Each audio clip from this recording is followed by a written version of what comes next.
Ma'asyiral muslimin rahimani wa rahimakumullahu jami'an.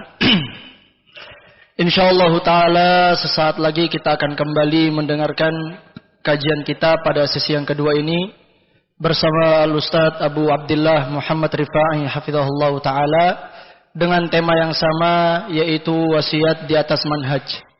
Maka dari itu kami himbau kepada para jamaah sekalian untuk mengkondisikan anak-anaknya serta mengkondisikan alat komunikasinya agar tidak mengganggu keberlangsungan acara tausiah tersebut.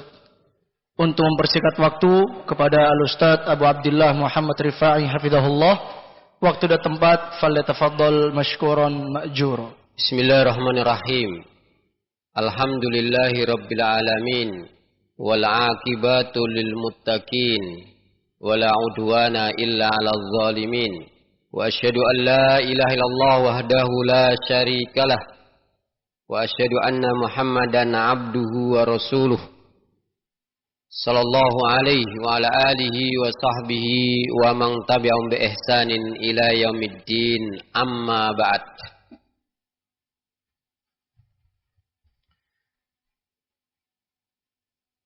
Insyaallah kita melanjutkan membaca kitab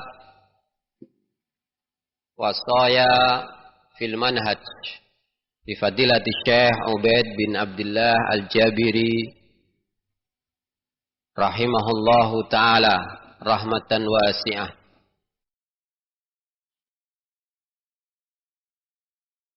Selanjutnya beliau mengatakan, wa a'dhamu min hadza qauluhu jalla wa ala, ma kana Allah liyadaral mu'minina ala ma antum alaih hatta yamizal khabisa minat thayyib.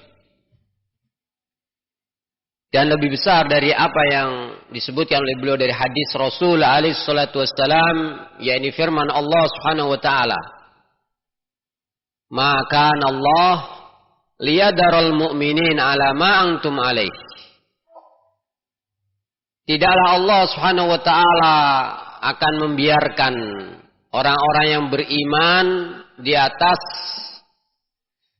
apa yang kalian sekarang berada, hatta yamizal khabisa minat thayyib, hingga Allah Ta'ala pisahkan, Allah Ta'ala bedakan antara yang jelek dari yang baik.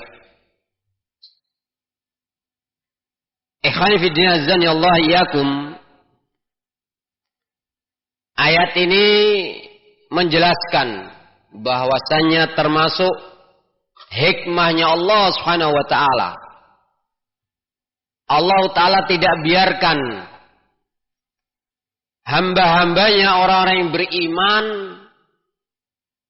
tidak terpisah, tidak terbedakan, sehingga di tengah kaum mukminin gak ketahuan mana orang yang beriman dengan iman yang sebenarnya, yang jujur, yang benar, dengan mana orang yang beriman yang imannya botek-botek. Nah, Ustaz sudah tahu botek ya? Belum tinggal di Sangatta kalau tahu botek. Kenalnya pambotek. Nah, yang imannya adalah bohong, imannya tidak jujur, tidak benar, pasti Allah Ta'ala akan timpakan ujian dan cobaan sebagai pembeda. Nanti hasilnya akan menjadikan pembeda, pemisah, mana orang yang benar imannya dan mana yang bohong-bohong imannya, mana yang kategori al-khabis, orang-orang yang jelek, yang buruk, mana yang thayyib, yang baik, yang bagus. Maka Allah liyadaral mu'minin, Allah Ta'ala tidak akan biarkan begitu saja orang-orang yang beriman alama antum alaih. Dari keadaan yang ada pada kalian sekarang ini, yakni masih tercampur. Belum nampak mana yang imannya benar dan imannya dusta. Mana yang baik dan mana yang buruk. Hatta yamizal khabisa minat tayyib. Hingga Allah Ta'ala pisahkan antara yang jelek dengan yang buruk. Dengan yang baik. Al-Imam As-Sa'di rahimahullahu ta'ala belum menerangkan dalam tafsir beliau.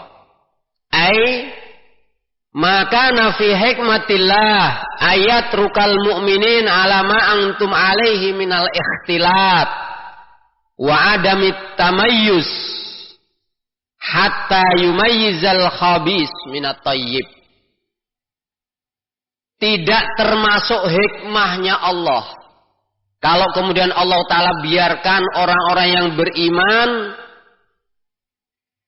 dalam keadaan seperti kalian saat ini masih ikhtilat, tercampur. Tercampur antara orang yang beriman yang sebenarnya dengan imannya dusta. Tercampur antara mana yang benar keistiqomahannya di atas Islam wa sunnah dengan yang tidak, wa adam tamayyus, tidak terbedakan, hatta yamiza al-khabisa minat tayyib, hingga Allah Ta'ala pisahkan, Allah Ta'ala bedakan antara yang jelek dengan yang baik. Wal mu'min minal munafik, Allah Ta'ala bedakan, Allah Ta'ala pisahkan antara orang yang beriman dengan orang-orang munafik. Wasadiq minal kadzib, Allah Ta'ala pisahkan antara orang yang jujur dengan orang yang dusta. Walam yakun fi hikmati aidon ayutali'a ibadu alal ghaib alladhi ya'lamuhu min ibadihi. Faqtadat hikmatuhu al-bahirah ayyabtali'a ibadahu. Dan tidak termasuk hikmahnya Allah kalau kemudian Allah Ta'ala jadikan hambanya mengetahui perkara yang gaib, yang Allah Ta'ala ketahui terhadap hamba-hambanya. Sengaja perkara yang gaib itu tidak diberitahukan oleh Allah Subhanahu wa Ta'ala. Naam, sebagai ujian dan cobaan keimanannya, yakin dan percayanya kepada Allah, iman kepada takdir, iman kepada ketetapan Allah, iman akan janjinya Allah, percaya yakin kepada janjinya Allah. Demikian, ikhwan azani Allah iyyakum. Sehingga hikmahnya Allah yang sangat mendalam terkandung padanya untuk Allah Ta'ala timpakan kepada hamba-hambanya ujian dan cobaan. Mesti diuji dan dicoba. Yang sudah kita ketahui di sore tadi. Kadang ujian dari diri kita sendiri, keluarga, anak, istri, teman. Nah, untuk menguji apakah kita masuk kategori orang yang sabar atau tidak, diuji dengan nikmat-nikmat, kesenangan, kelapangan, kemudahan dalam banyak hal, rezekinya, urusannya, bersyukur atau tidak. Ujian. Diuji dengan perintah dan larangan. Bahkan perintah itu buat hawa nafsu terasa berat. Waduh. Nah. Ikhwani azani Allah iyyakum. Diuji oleh Allah Subhanahu wa Ta'ala dengan perintah untuk berjihad. Berjihad dengan hartanya, bahkan jiwanya. Nah, bagaimana? Untuk menguji keimanannya. Dia sami'na wa ata'na Atau cuman sami'na tapi wa asoina. Cuman denger aja, tahu aja, habis itu asoina. Kami nggak mau taati. Masa? Enak-enak sama keluarga lagi menikmati. Pagi bisa ngopi. Nah, dengan pisang goreng. Siang nanti dimasakin keluarga. Suruh ninggalin. Nah, pergi berangkat jihad, ninggalin keluarga, ninggalin kerjaan, bayangannya setor nyawa, aduh, berat ini. Ikhwanazani Allah. Sehingga dia pilih untuk mundur. Berbagai alasan, berbagai ungkapan disampaikan untuk dapat udur datang kepada Rasulullah. Nah, ikhwanazani Allah yakum. Mereka mengatakan, ya Rasulullah, inna buyutana aurah. Wa Rasulullah, rumah-rumah kami aurat, perlu ada yang menjaga, nggak bisa kami tinggal. Nah, karena ini berbagai alasan untuk dapat izin. Yang sebenarnya kalau dia dahulukan keimanan seberat apapun, bisa berangkat ujian. Ikhwani wazani Allah. Ayat ini turun, ikhwani wazani Allah, di kejadian perang Uhud. Nah, kejadian perang Uhud. Kalau perang Badar pertama belum nampak orang-orang munafik. Perang Uhud baru. Ikhwani azani Allah iyyakum. Untuk Allah Ta'ala bedakan siapa berangkat perang itu tujuannya cari harta. Karena di perang Badar diberi kemenangan oleh Allah Subhanahu wa taala, dapat ghanimah menggiurkan. Nah, kejadian perang Uhud, orang-orang munafik nampak ada yang bergabung supaya dapat ghanimah seperti waktu perang Badar. Diberi kemenangan, dapat ghanimah. Nah, demikianlah di antara ujian pasti bagi kita adanya perintah maupun larangan. Ayah sabul insan ayut seroka sudah. Apakah manusia mengira dia dibiarkan begitu saja setelah diciptakan oleh Allah, dikasih rezeki, sarana hidup, kemudian wes tak karepmu. Nah, kamu mau begitu silahkan. Sakarmu sendiri. Apa begitu? La, tidak. Ikhwanazani Allah. Kata Imam As-Syafi'i rahimahullah ta'ala tentang ayat ini. Nah. La yu'mar wa la yunha. Apakah manusia mengira dirinya dibiarkan begitu saja, merasa tidak diperintah ataupun tidak dilarang, sehingga mau bebas. Tidak mau terikat dengan syariat. Tidak. Allah Ta'ala uji dengan adanya perintah dan larangan. Siapa yang mau menjalani perintah, siapa yang tidak, siapa yang mau meninggalkan larangan dan siapa yang tidak.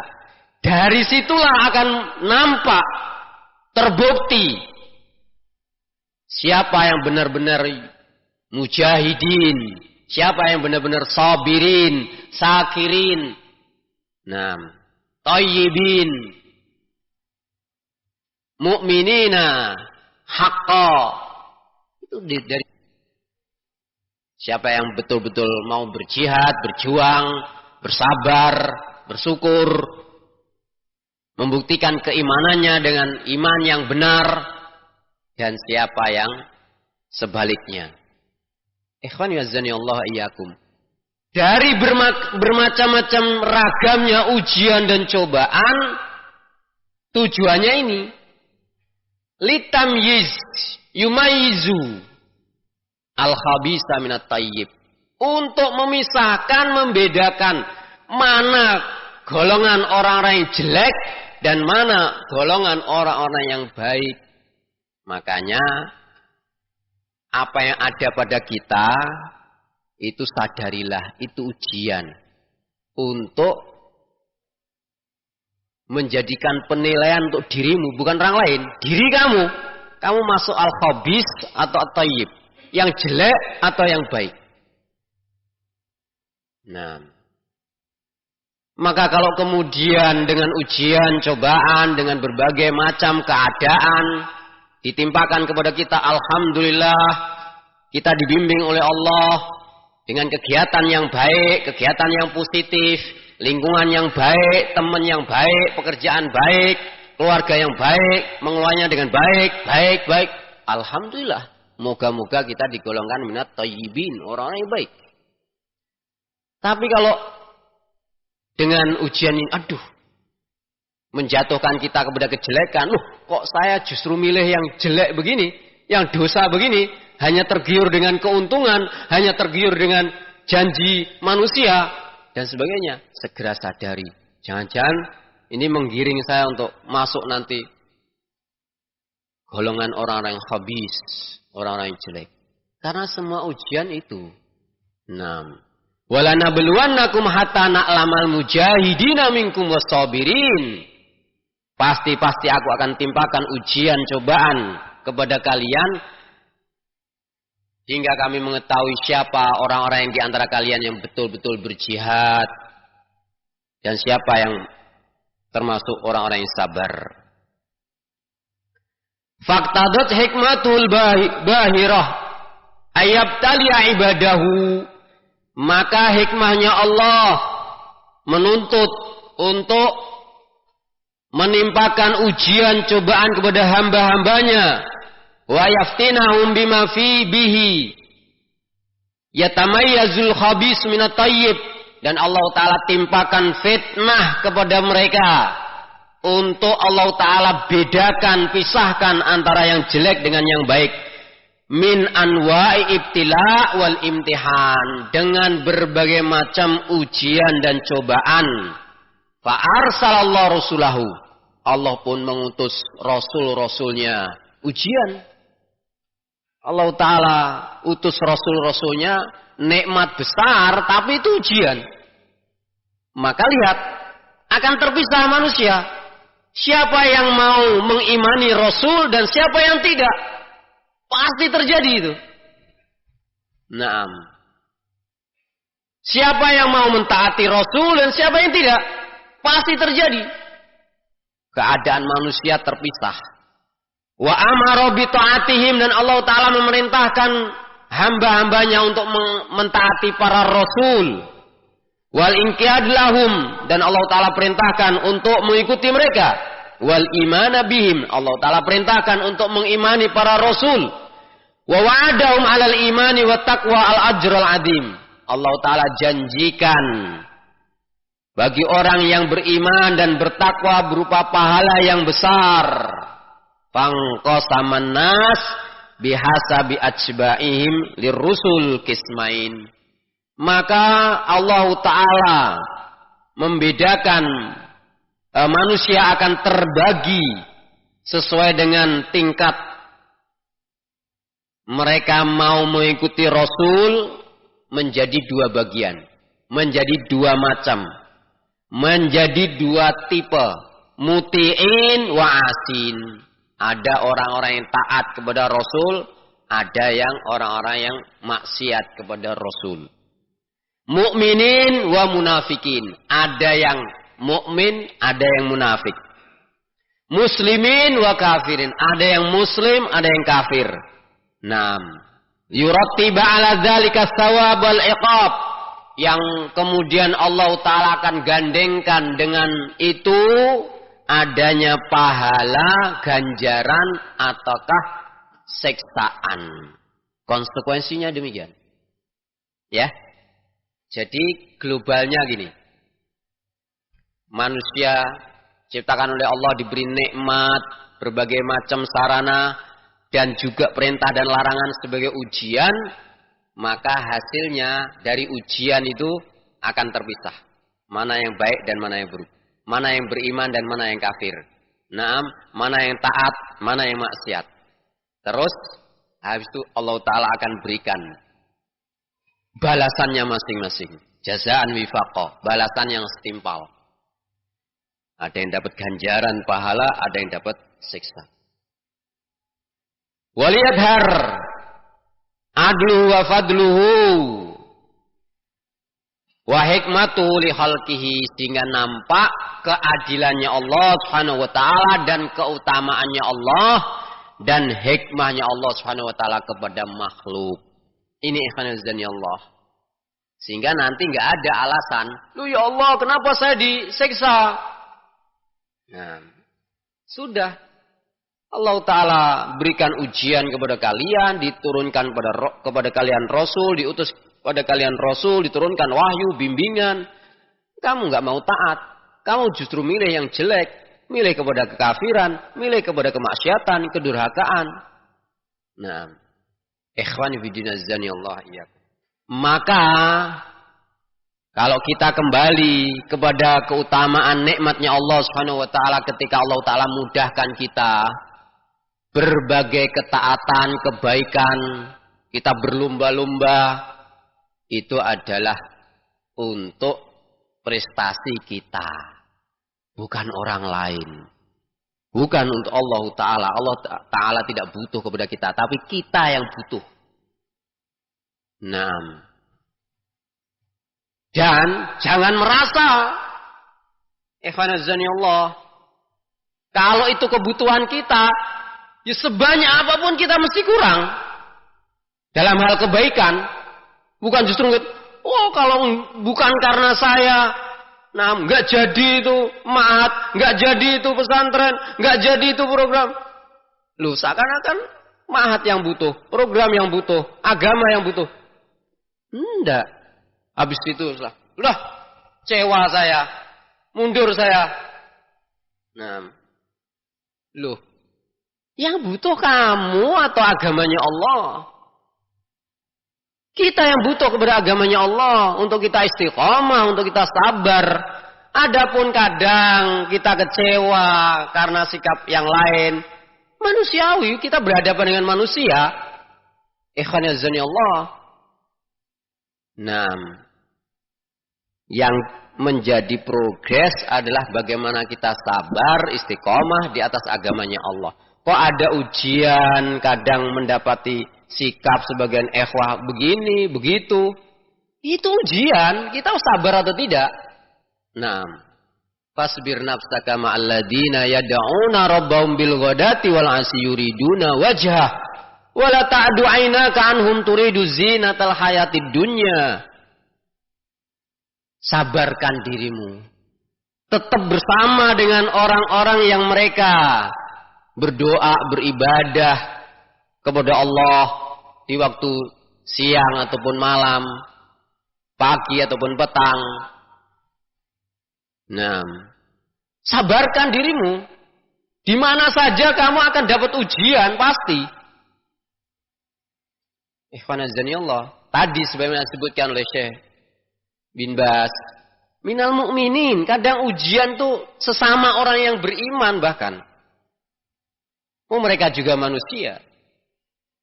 Tapi bagaimana kita, yakni bersikap, menempatkan diri, adanya fitnah itu tidak menjatuhkan kita dalam kejelekan.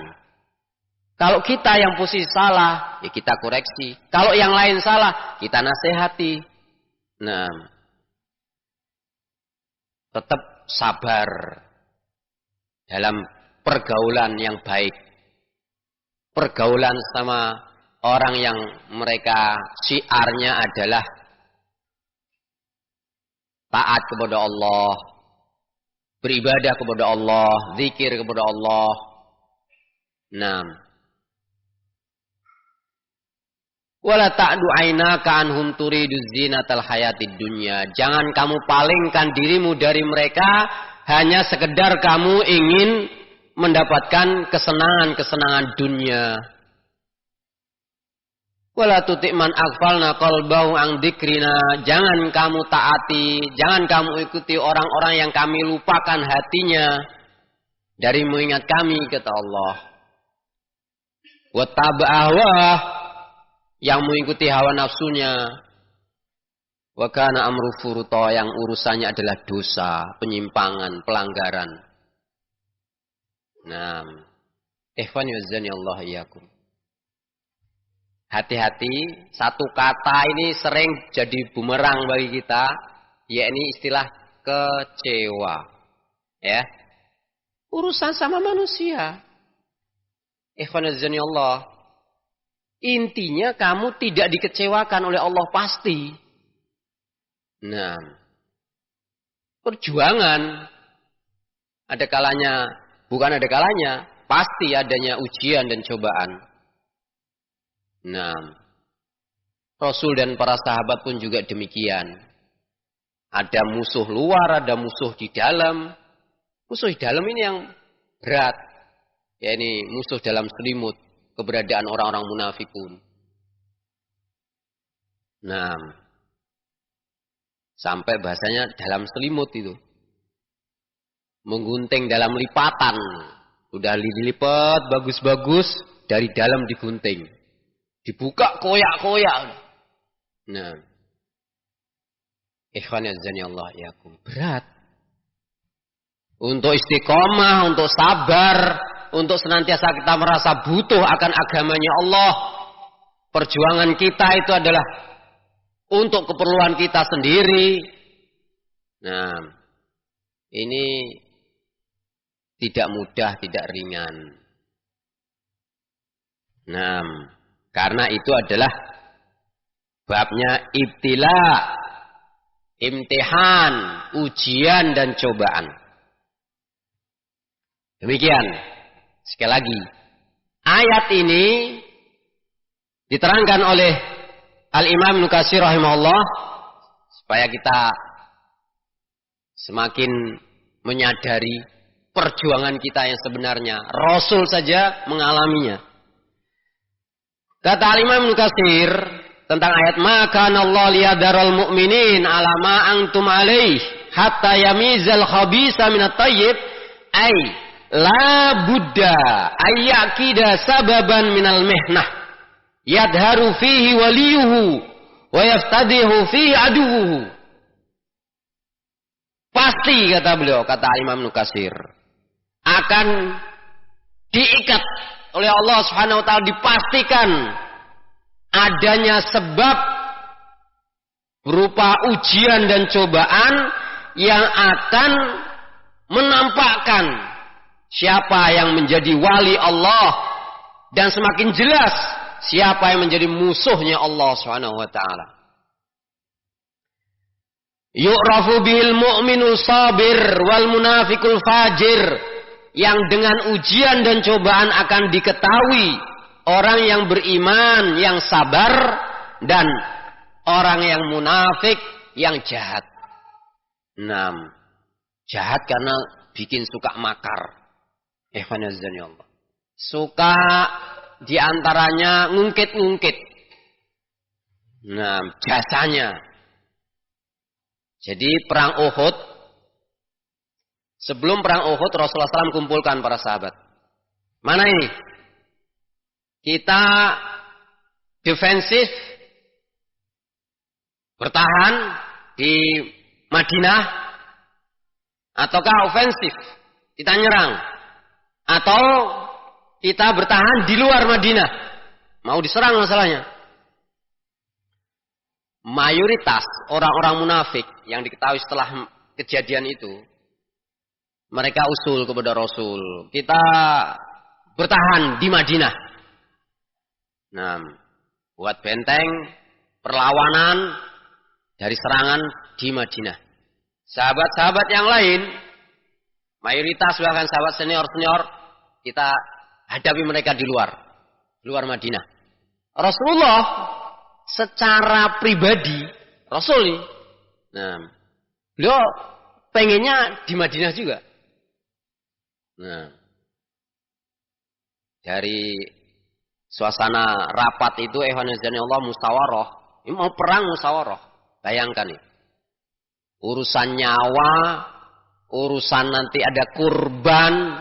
Nah, Rasulullah SAW musyawarah. Tidak langsung turun wahyu. Nah, kalau kamu menang, kamu pengen menang di sini. Tidak. Dimusyawarahkan oleh Rasulullah SAW. Perjuangan. Allah. Hikmahnya Allah. Tidak kemudian buru-buru Allah Ta'ala turunkan wahyu. Kamu pasti menang kalau kamu tetap di Madinah. Misalnya. Tidak. Hikmahnya Allah. Tidak ditunjukkan nanti siapa yang menang dan usaha. Ikhtiar. Nah. Allah iyakum. Akhirnya Rasulullah putuskan kita di luar.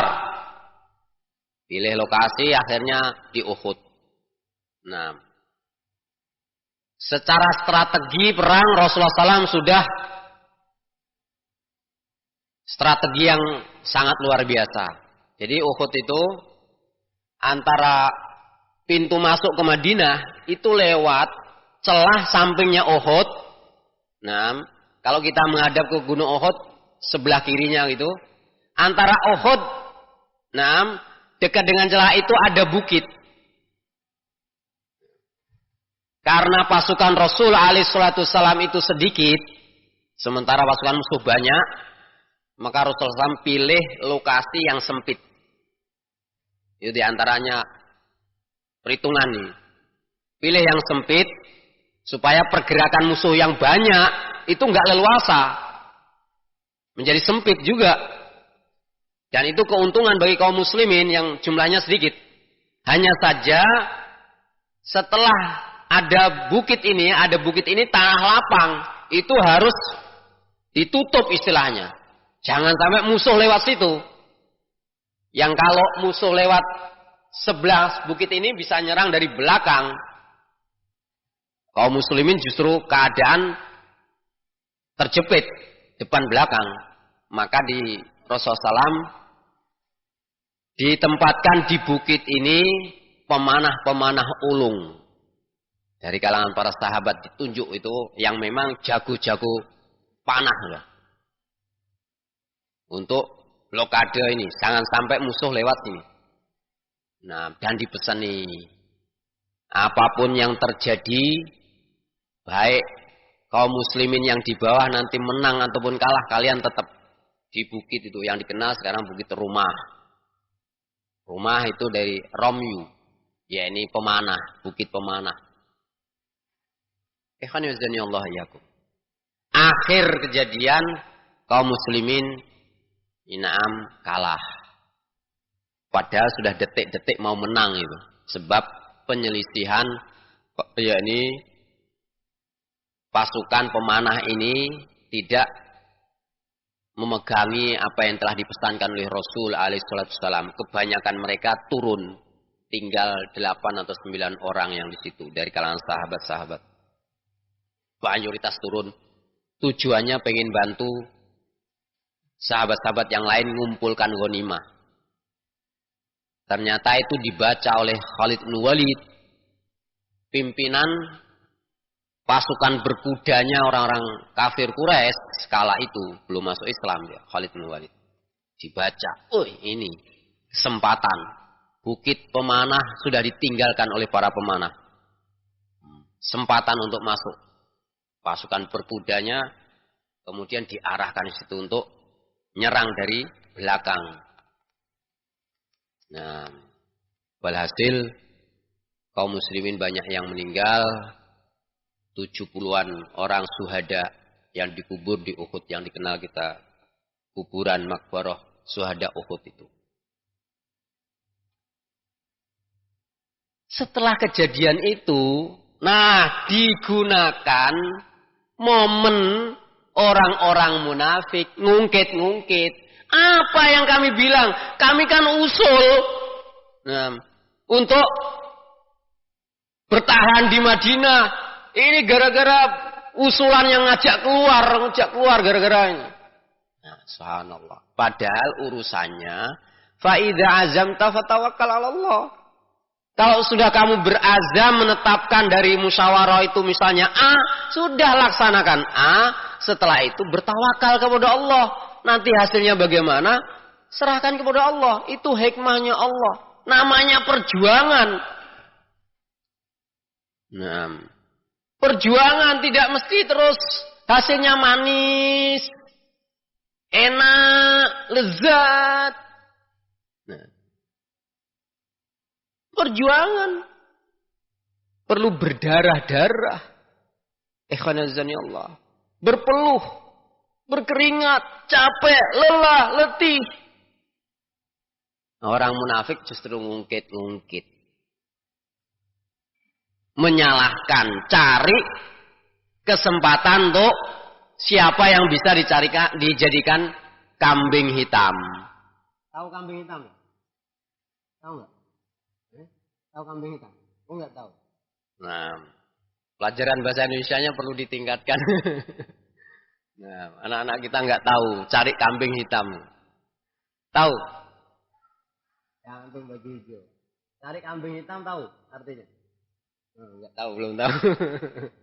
Nah, tahunya nanti untuk nasikahan. Nah, mengair di air keruh tahu ya? Mengair di air keruh tahu ya? Bayanginnya cari ikan gabus. Ya, kasih pengetahuan orang Indonesia. Nah, cari kesempatan momen untuk siapa yang bisa disalahkan gitu loh. Cari kambing hitam itu ya. Nah, ikhwan yazdani Allah. Nas'allah salama wal afiyah. Nah, sudah alarm. Insyaallah. Kata Imam Ibnu Katsir rahimahullah, yakni bidzalika yauma Uhud alladzi imtahana bihil mu'minin. Nah, ini kata beliau. Yakni kejadian itu di hari Uhud, di perang Uhud. Kalau perang Badar, ikhwan yazdani Allah, belum. Nah, itu subhanallah ashabul Badar itu semuanya murni semuanya. Ya, ini keimanannya mereka betul-betul murni ashabul Badar itu. Nah, perang Uhud ini karena sudah menang biasa, munafik itu cari keuntungan. Wah, kaum muslimin menang di perang Badar. Kemudian perang lagi, mereka pun bergabung ingin dapat keuntungan. Ketika ternyata hasilnya sebaliknya. Akhirnya itu tadi. Mereka cari-cari kambing hitam. Nah. Fadhahara bihi imanu wa sabrum wa jaladum wa thabatum wa ta'atum lillah wa li rasulih sallallahu alaihi wasallam. Adapun orang-orang yang beriman, nah, maka nampak keimanan mereka, kesabaran mereka, kekokohan dan sabat mereka, ketaatan mereka kepada Allah dan Rasul. Subhanallah, ketika Rasulullah SAW dalam keadaan terdesak, diserang oleh pasukannya Khalid bin Walid itu, sampai Rasulullah SAW terluka, para sahabat tetap bertahan. Nah, para sahabat yang keimanannya mereka. Adapun orang-orang munafik, nah, lari mereka. Wahataka bi sitral munafikin, tersibaklah dengan kejadian itu tabir orang-orang munafik. Kelihatan. Itulah ujian ini. Ikhwan. Dengan ujian-ujian itu akan nampak siapa yang sehat hatinya, siapa yang berpenyakit. Nah, dengan ujian dan cobaan itulah siapa yang nampak dia berdiri di atas keimanan, ketaatannya kepada Allah dan Rasul, siapa yang berdirinya di atas kaki ambisi keuntungan hawa nafsunya. Akan nampak. Nah, siapa yang sabar, siapa yang tidak sabar dalam perjuangan.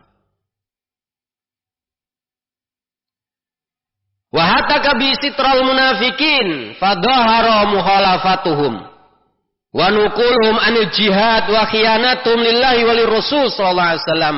Maka dengan itu tersibaklah Allah Ta'ala jadikan dengan sebab itu Allah sibak hijab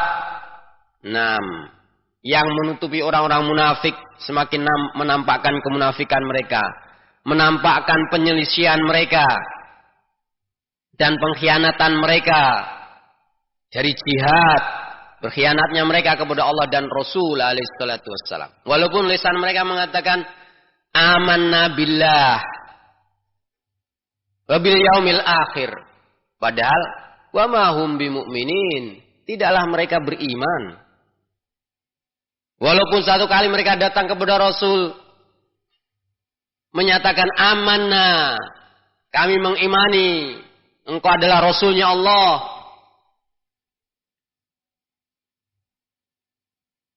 nashhadu innaka la Rasulullah wallahu yashhadu innal munafiqina lakadzibun, dibalas oleh Allah Ta'ala. Bahwasanya Allah Ta'ala mempersaksikan bahwa orang-orang munafik itu adalah pendusta. Ikhwan azani Allah iyyakum. Semuanya akan nampak antara yang jelek dan yang bagus, antara yang imannya benar dan tidak, dengan adanya ujian dan cobaan. Allah Ta'ala berfirman dalam surah Al-Ma'idah ayat yang ke-100, Qul la yastawil khabisu wat tayyib. Katakanlah wahai Nabi, tentu tidak sama antara yang jelek dengan yang baik. Walau a'jabaka kasratul khabis, sekalipun jumlah kuantitasnya yang jelek itu mereka banyak, mayoritas besar, sehingga membuat engkau takjub. Pengikutnya banyaknya. Yang hadir luar biasa. Sekalipun banyak, engkau kagum, engkau heran dengan banyaknya mereka, tetap yang jelek itu jelek. Enggak sama dengan yang bagus. Fattakullah ya ulil albabi la'allakum tuflihun. Tetaplah kalian bertakwa kepada Allah, wahai orang-orang yang berakal, agar kalian mendapatkan al-falah. Jangan hanya tergiur dengan banyaknya mereka. Allah Ta'ala pula berfirman dalam surah Al-Anfal ayat 37. Liyamizallahul khabisa minat tayyib. Agar Allah Ta'ala pisahkan dan Allah Ta'ala bedakan antara yang jelek dengan yang baik. Wa yaj'alal khabisa ba'dahu ala ba'd fayarkumahu jami'an fayaj'alahu fi jahannam ulaika humul khasirun. Dan Allah Ta'ala jadikan bahkan yang jelek itu seakan-akan mereka yakni bergabung, bertumpuk satu dengan yang lainnya. Seakan-akan menunjukkan besarnya mereka, kuatnya mereka. Namun Allah Ta'ala jadikan mereka di jahannam, di neraka. Ulaika humul khasirun, dan mereka lah orang-orang yang merugi. Ikhwani wazdani Allah iyyakum. Maka dibutuhkan kesabaran untuk kita tetap berpacu, berlomba dalam hal kebaikan. Tentunya hal itu terwujud dengan orang-orang yang baik. Yang saling mensupport, ta'awun dalam hal kebaikan dan ketakwaan. Kalaulah ada aral melintang, tidaklah menggugurkan perkara yang besar. Onak dan duri kecil ataupun bahkan besar, tidak sampai kemudian menggugurkan perkara yang lebih besar. Karena itu ujian dan cobaan dalam hal kebaikan. Rasulullah SAW berperang dengan para sahabat melawan orang-orang kafir. Tidak terus menerus kemudian menang. Ikhwan azani Allah. Dievaluasi apa sebab kegagalan. Oh ternyata ini mukhalafatur Rasul, menyelisih perintahnya Rasul, itu menjadi pelajaran besar. Setelah kejadian Uhud itu, maka setelahnya perang berikutnya satu komitmennya.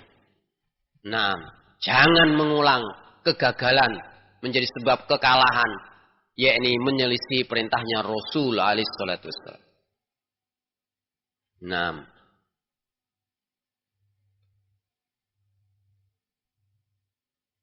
karena jelas Rasulullah SAW menyatakan ju'ilas sigharu wa dhullu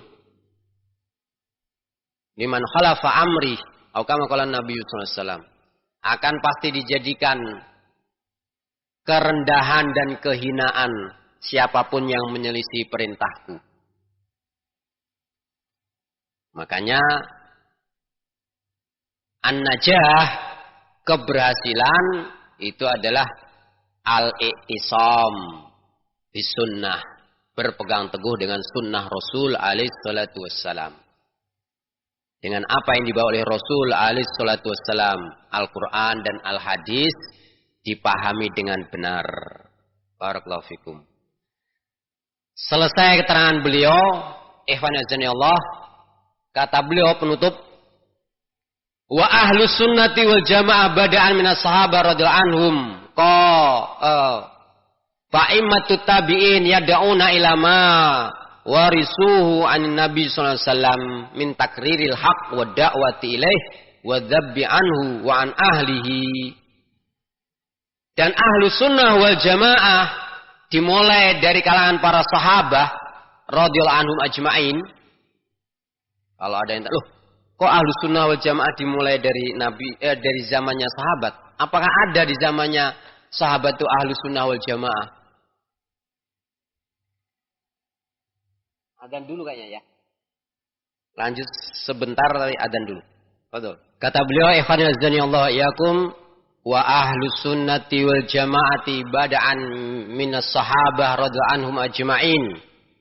Maka ahlu sunnah wal jamaah dimulai dari para sahabah radhiyallahu anhum ajma'in. Tadi pertanyaan lu, ahlu sunnah wal jamaah kok dari zamannya sahabat? Ya. Ikhwan azani Allah, ahlu sunnah adalah orang-orang yang berpegang teguh dengan sunnah. Wal jamaah, yakni mereka bersatu berpegang teguh dengan sunnah, dengan agama yang dibawa oleh Rasul alaihi salatu wassalam. Istilah ahlu sunnah wal jamaah sudah dikenal sejak zamannya sahabat. 6. Bisa antum melihat di antaranya riwayat Abdullah bin Abbas. Abdullah bin Abbas radhiyallahu anhu yang disebutkan oleh Al-Imam Ibnu Katsir rahimahullah ketika menerangkan ayat Allah Subhanahu wa taala dalam surah Al-Imran, yauma tabyaddu wujuh wa taswaddu wujuh. Di hari kelak tabyaddu wujuh, wajah-wajah putih berseri, bersinar, sementara wajah-wajah yang lain taswaddu wujuh, hitam kelam wajah-wajahnya. Manusia terbagi dua. Maka kata Abdullah bin Abbas, tabyaddu wujuh ahlus sunnah wal jamaah, wa taswaddu wujuh ahlul bid'ah wal furqah. Nah, tabyaddu wujuh orang-orang yang wajahnya putih bersih bersinar, mereka adalah ahlus sunnah wal jamaah. Orang-orang yang berpegang teguh dengan sunnah dan berjamaah di atas al-haq, yang nanti akan diterangkan siapa itu jamaah, yakni siapapun tetap di atas al-haq. Apapun kondisinya dia pilih di atas al-haq. Kapanpun saatnya tetap dia pilih di atas al-haq. Nah, sementara yang taswaddu wujuh, hitam kelam wajahnya, mereka adalah ahlul bid'ah wal furqah. Orang-orang yang suka bid'ah itu. Nah, dan furqah, mereka bercerai-berai. Nah, membuat perpecahan. Makanya kata beliau, ahlu sunnah wal jamaah dimulai zamannya para sahabat, kemudian para imam-imam tabi'in, penerus berikutnya, yad'una ila ma warisuhu anin nabi sallam. Mereka menyeru, mengajak terus kepada apa yang mereka warisi dari Nabi sallallahu alaihi wasallam. Dakwahnya adalah kembali kepada sunnah Rasul alaihissalam min takriril haq, untuk menetapkan, mengokohkan al-haq wa dakwah ilaih, dan mendakwahkan kepada al-haq. Itu jalan yang ditempuh oleh salafus soleh, ahlus sunnah wal jamaah sejak zamannya para sahabat. Kita mau ikut atau tidak, maka akan nampak di keseharian kita. Apa kita termasuk salafi tulen, ataukah salafi butek-butekan? Ya, itu akan nampak di keseharian kita. Ikhwan yazdani Allah iyyakum. Makanya tadi diuji, dicoba, adanya ditimpa ujian cobaan untuk memisahkan mana yang baik dan mana yang jelek, mana yang benar dan mana yang salah. Demikian. Maka beliau mendahulukan sebelum pembahasan wasoya, wasiat manhaj, beliau terangkan dulu bahwasanya untuk menapaki manhaj salafus saleh yang diwariskan oleh baginda Rasul alaihissalam itu tidak mudah, tidak gampang. Ujian dan cobaan akan dihadapinya. Maka beliau dului tadi pembahasan untuk sabar, untuk syukur, ujian dan cobaan. Baru beliau kemudian akan bawakan wasiat dalam hal manhaj, yang insya Allah pembahasannya akan kita lanjutkan pada pertemuan berikutnya. Jadi kita belum masuk, baru mukadimah ya. Pertemuan 2 kali 4 sesi baru mukadimah. Nanti baru masuk wasoya fil manhaj insyaallah. Supaya kita siap. Ya. Ini loh medannya kan gitu. Ini loh medannya. Ini loh jalannya. Kamu harus siap, sabar. Siap menghadapi ujian dan cobaan. Posisi kamu mau di mana nanti? Dan gitu. Mau tetap sabar atau tidak? Mau tetap benar atau pilih yang tidak benar? Istiqomah, lurus, ataukah pilih yang nyimpang, belok-belok? Ini yang akan nantinya membedakan semuanya di kalangan manusia. Tentunya kita ingin ikhwan azani Allah masuk kepada ahlul haq, ahlus sunnah wal jamaah. Jangan justru yang ahlul batil, merongrong, memusuhi, menyelisihi. Jangan. Biar yang di sono-sono itu, yang ahlul batil, khaba'is, orang-orang yang jelek-jelek, yang memang memusuhi, merongrong, kita tetap tegar di atas din, di atas al-haq, di atas sunnah. Seiring dengan itu harus berdoa terus, berdoa kepada Allah. Ya Allah, kokohkan, ya Allah, tegarkan, ya Allah, berikan kekuatan, berikanlah kesabaran. Terus berdoa kepada Allah. Kita sangat butuh akan pertolongan Allah Subhanahu wa taala. Wa ma sabruka illa billah. Dan tidaklah kesabaranmu itu kamu dapat kecuali dengan pertolongan Allah. Naktawi bada qadar wallahu alam bisawab. Subhanakallahumma bihamdika asyhadu an la ilaha illa anta astaghfiruka wa atubu ilaik. Tafaddalu hafizakumullah.